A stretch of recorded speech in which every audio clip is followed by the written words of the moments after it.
How many beans make gone?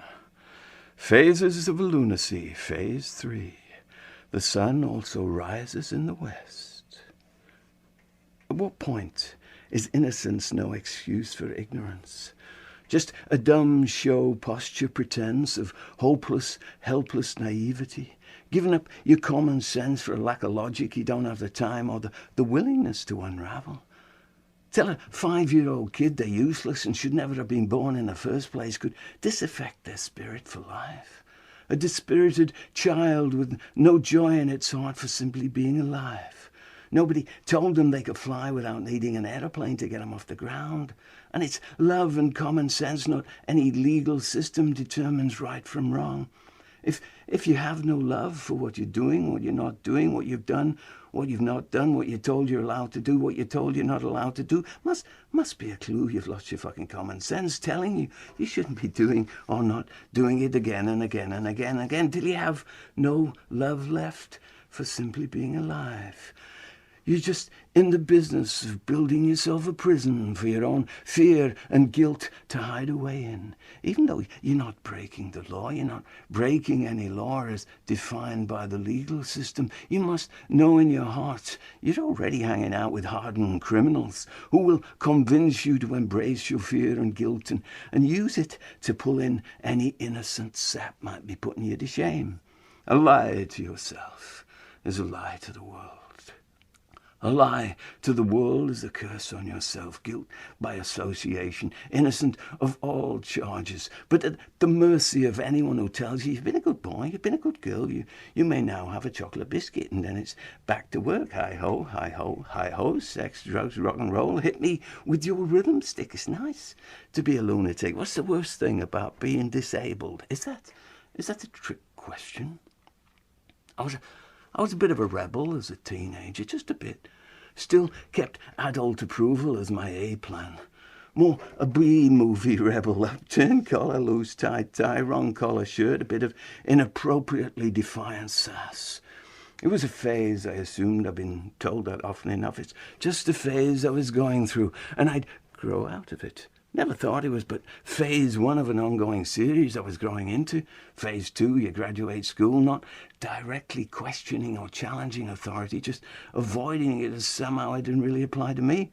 Keep moving, keep a low profile, keep your needs simple.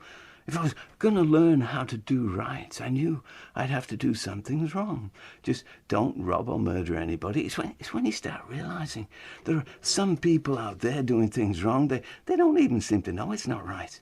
And quite a few of them are not doing it on a B-movie scale. There are some A-list robbers and murderers, liars, hypocrites, bullies and budding or blooming psychopaths out there who seem to be doing very well for themselves in this world.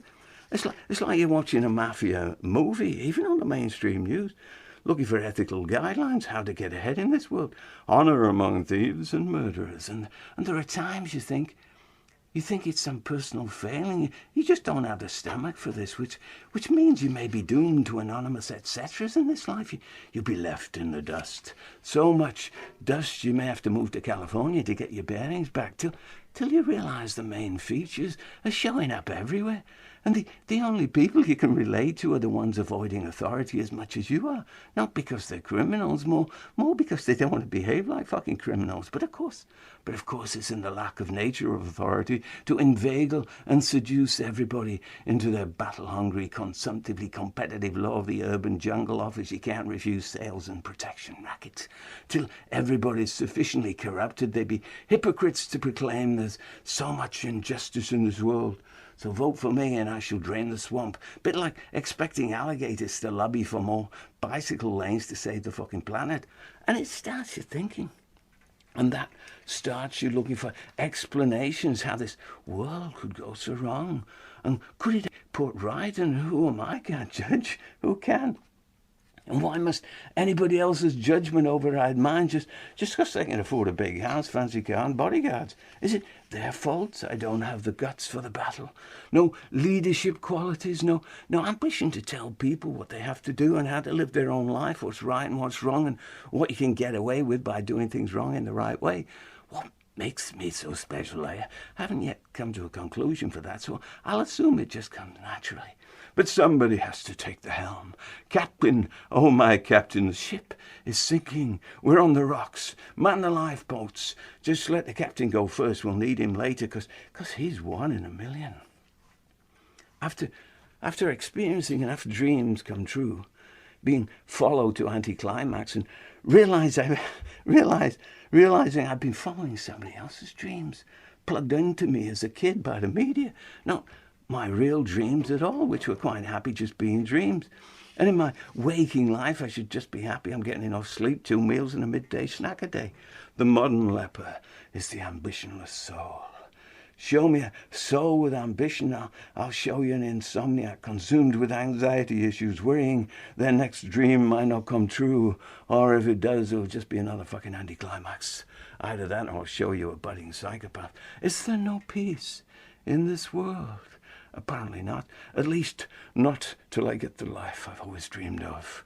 Did I have no business being in this world, or no world if I wasn't in business? I mean, it's a busy world keeping up with the Joneses. They can't even keep up with themselves. I mean, can you bake a pie? No, neither can I, but at least I can afford a chef to do it for me. It's not a well-promoted fact that sometimes the crumbs are just as tasty, and I can make crumbs with the best of them. Nothing left over to toss in the waste bin. Is anybody following me on an ego trip? Do I care? Don't you care? Hey, I tripped over myself first. The mind can be boggled, but the spirit lives on. And God doesn't come into it. 4 walls and a spire, and only the echoes of some other sucker's prayers ringing from the rafters to let me win the lottery, for God's sake. There must be a limit to artifice and edifice, blocking out what we can't see by looking at it from under a microscope, holding on to our corpses for dear life. Having faith in science without debate is a bit like having faith in your clean shirt never getting dirty no matter how much you roll around in the mud. We have no faith in the mud. Is anybody following me down the rabbit hole? Do I care? Don't you care? Hey, which came first, the rabbit or the hole? Since when? Since when did human beings start considering themselves the stewards of the earth? Kind of a romanticized, euphemistically tenderizing of the more classic assumption that we've been given dominion over nature, as if we've been divinely dispatched here to attend to nature's flaws, like having to eat itself to ripen and flourish, only to decay and die and to be eaten up again and again and again, to no apparent purpose but ever-recurring vitality, with no progressively civilizing enhancement like zoos and state parks. Nature, ours for the taking or breaking, definitely the landscaping, the power to decide which species gets to live and which are disposable. Hands up, anybody who considers themselves indisposable. Just one hand, Joe, you're not surrendering yet. Anybody see any godlike hubris in this assumption? We're here to recreate the earth, to satisfy our own recreative imagination of what it needs to be, because we're not just natural. We're supernatural. We got that X factor to bring creation to Y and Z and perfect our divinely inspired alphabet. If the climate's changing, it's obviously our fault. We're behaving badly. We need to improve our behavior, fair enough, but maybe if we hadn't assumed dominion in the first place, we would never have allowed ourselves to run this rampant. But to assume nature will go out of business before human beings do is to put it mildly, ludicrously naive, which could be why we need to get so desperately sophisticated and demanding of ourselves, because the battle for dominion is on. Success at all costs. You work for us now, Earth and Earthlings. We've got you in our crosshairs, all angles covered. Pretty soon we won't need you at all anymore, only as background scenery or a tourist attraction or pedal power for clean energy. But maybe nature's doing a rope-a-dope. Maybe nature's doing a rope-a-dope. You want to rumble in my jungle? You want cataclysm? I'll give you cataclysm. You're going to need them spaceships. I hear Mars is lovely this time of year. You fuck with me once too often. I informally withdraw my consent. You want me to show you how to save the whales? Hey, bye-bye, human beings. Put this on your genetically modified epitaph. They died as they lived, so full of themselves they choked their own surplus could turn up as an ancient relic of less natural times.